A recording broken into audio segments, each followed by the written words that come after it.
उन्हाळ्यासाठी खास मस्त असा थंडगार बदाम शेक आज तुमच्यासाठी घेऊन आलेली आहे। साध्या सोप्या पद्धतीने सगळ्यांना करता येईल, अगदी गाड्यावर मिळतो त्या पद्धतीचा बदाम शेक घरच्या घरी कसा करायचं।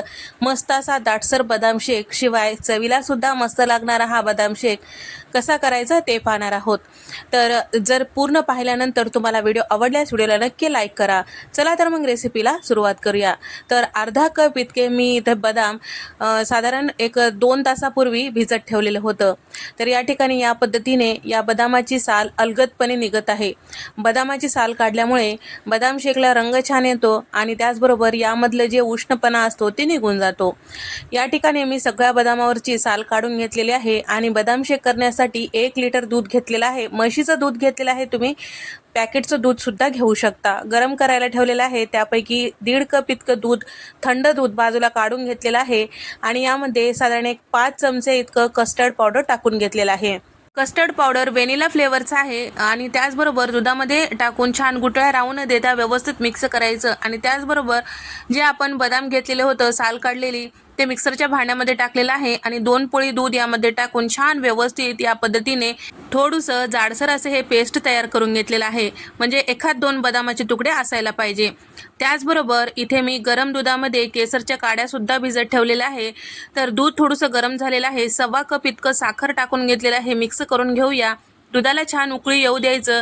दुधाला उकळी आलं की तयार करून घेतलेलं आपल्याला केसरचं जे दूध आहे ते सुद्धा टाकून घ्यायचं।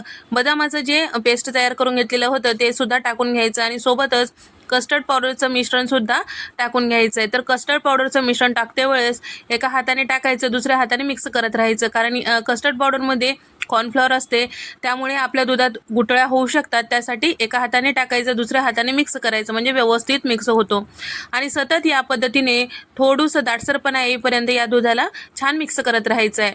तर या ठिकाणी साधारण एक 2 मिनिटानंतर तुम्ही बघू शकता दूध जे आहे छान दाटसर असं झालेलं आहे, तुम्ही बघू शकता।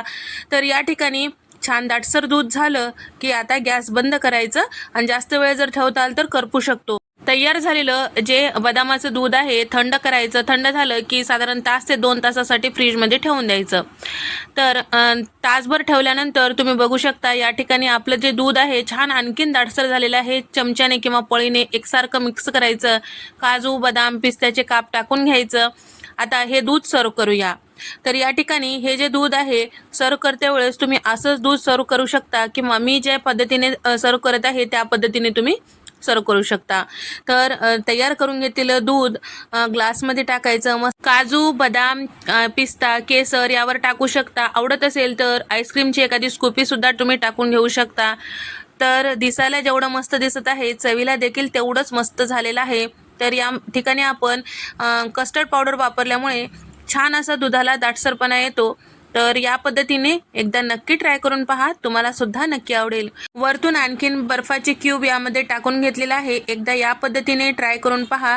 तर तुम्हाला जर हा व्हिडिओ आवडला असेल तर व्हिडिओला लाईक करा, शेअर करा आणि त्यासोबत सबस्क्राईब करायला विसरू नका। नंतरच्या अशाच नवनवीन रेसिपीजमध्ये आपण भेट देऊया। तोपर्यंत नमस्कार, बाय।